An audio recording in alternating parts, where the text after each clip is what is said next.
சூரா முஸம்மிலை அந்த சஹாபி ஓதிக் கொண்டிருக்கிறார்.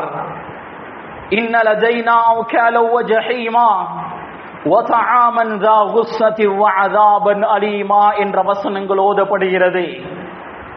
இன்ன லதைனா அன்காலா வ ஜஹீமா, எங்களிடத்தில் விலங்குகள் இருக்கிறது, நரகமும் இருக்கிறது.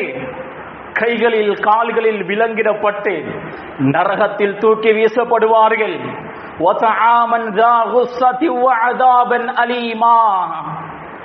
தொண்டையில் இறங்காத சாப்பாடு இருக்கிறது, நோவினை தரக்கூடிய வேதனை இருக்கிறது.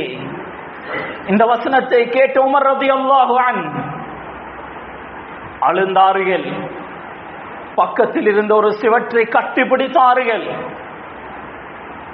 அன்றிலிருந்து படுத்த படுக்கையாகினார்கள். பல